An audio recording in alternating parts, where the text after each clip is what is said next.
ಯಕ್ಷಿಣಿ ವಿದ್ಯೆಯಲ್ಲಿ 16 ತರಹ ಏನು ಪವರ್ಫುಲ್ ಯಕ್ಷಿಣಿಯರಿದ್ದಾರೆ ಹೌದು. ಅವರ ಒಂದು ವಿಶೇಷವಾಗಿರ್ತಕ್ಕಂಥ ಆರಾಧನೆಗಳಿದೆ ನೋಡಿ. ಈ ಯಕ್ಷಿಣಿಯರಲ್ಲಿ ಏನ್ ಮಾಡ್ತಾರೆ ಅಂದ್ರೆ ಕೆಲವರು ಈ ನದಿ ತೀರದಲ್ಲಿ ಹೋಗಿ ಕುತ್ಕೊಂಡು ಯಕ್ಷಿಣಿ ಸಿದ್ಧಿಯನ್ನ ಮಾಡ್ಕೋತಾರೆ. ಕೆಲವರು ಬೆಟ್ಟದ ಮೇಲೆ ಕುತ್ಕೊಂಡು ಮಾಡ್ತಾರೆ. ಕೆಲವರು ಪರ್ಟಿಕ್ಯುಲರ್ ಮರಗಳಿರತ್ತೆ, ಅಶ್ವತ್ಥ ಅಂತಹ ಹಲವಾರು ಮಾವಿನ ಮರ, ಈ ತರದ್ದೆಲ್ಲ ಕೆಲವೆಲ್ಲ ಮರಗಳಿರುತ್ತೆ. ಆ ಮರದ ಕೆಳಗಡೆ ಕುತ್ಕೊಂಡು ಸಿದ್ಧಿಯನ್ನ ಮಾಡ್ಕೋತಾರೆ. ಈ ತರ ಆ ಜಾಗದಲ್ಲಿ ಕುತ್ಕೊಂಡು ಮಾಡುವಂತಹ ಬೇರೆ ಬೇರೆ ಬೇರೆ ಯಕ್ಷಿಣಿಯರ ಸಿದ್ಧಿಗಳು. ಈಗ ಉದಾಹರಣೆಗೆ ಧನದ ಯಕ್ಷಿಣಿ ಅಂತ ಹೇಳ್ಬಿಟ್ಟು, ಧನದ ಯಕ್ಷಿಣಿ ಅಂತ ಹೇಳಿದ್ರೆ ಲಕ್ಷ್ಮಿಯ ಸ್ವರೂಪ, ಲಕ್ಷ್ಮಿಯ ಪೂಜೆಯನ್ನು ನಾವು ಮಾಡಿದಾಗ ಏನು ಒಂದು ಅನುಕೂಲ ಆಗುತ್ತೋ ಅದಕ್ಕೆ 1000 ಪಟ್ಟು ಜಾಸ್ತಿ ಅನುಕೂಲವಾಗುತ್ತದೆ ಧನದ ಯಕ್ಷಿಣಿ. ನಾವು ಹಲವಾರು ಜನಗಳಿಗೆ ಆ ಧನದ ಯಕ್ಷಿಣಿದು ಕೂಡ ಕೊಟ್ಟಿದ್ದೀವಿ. ಆ ಧನದ ಯಕ್ಷಿಣಿ ಸಿದ್ಧಿಯನ್ನ ಹೆಣ್ಮಕ್ಳು ಮಾಡ್ಕೋಬಹುದು.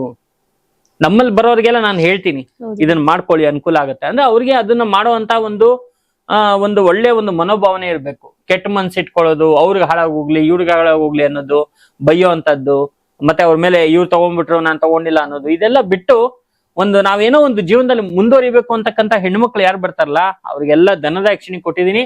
ಅವರೆಲ್ಲ ಇವಾಗ ಏನು ಇಲ್ದವ್ರು, ಊಟಕ್ಕೂ ಗತಿ ಇಲ್ಲ ಅಂತ ಹೇಳಿ ಅಲ್ಲಿ ಇಲ್ಲಿ ಸಾಲ ಕೇಳ್ಕೊಂಡು ಓಡಾಡ್ತಾ ಇರೋರು ಇವತ್ತು ಕೋಟ್ಯಾಧಿಪತಿಗಳಾಗಿ ಫಾರ್ಚುನರ್ ಕಾರ್ಗಳಲ್ಲಿ ಓಡಾಡ್ತಾ ಇದ್ದಾರೆ. ಅಂತಹ ಒಂದು ಸಿದ್ಧಿ ಧನದ ಯಕ್ಷಿಣಿ ಸಿದ್ಧಿ. ಇದೇ ತರ ನಿಮ್ಗೆ ಎಕ್ಸಾಂಪಲ್ ಕೊಟ್ಟೆ ಅಷ್ಟೇ ನಾನು. 16 ಯಕ್ಷಿಣಿಯರು ಕೂಡ ತುಂಬಾ ಪವರ್ಫುಲ್ ಆಗಿದ್ದಾರೆ. ಅದ್ರಲ್ಲಿ ನಾವು 4 ನಮ್ಗೇನಕ್ಕಂದ್ರೆ ನಮ್ಗೆ ವಿಶೇಷವಾಗಿ ಜನಗಳಿಗೆ ಏನೋ ನಾವು ಈ ಒಂದು ಜೀವನದಲ್ಲಿ ಬಂದಿದೀವಿ, ಏನೋ ಒಂದು ಸಾಧನೆ ಅಂತಕ್ಕಂಥದ್ದನ್ನು ಮಾಡ್ಬೇಕು. ಹಾಗಾಗಿ ಒಂದು 4 ಯಕ್ಷಿಣಿಯರ ಸಿದ್ಧಿ ಸಾಕು ಅಂತ ಹೇಳಿ ಈ 4 ಯಕ್ಷಿಣಿಯರ ಸಿದ್ಧಿಯನ್ನ ತಗೊಂಡು ನಾವು ಮುಂದುವರಿತಾ ಇದೀವಿ.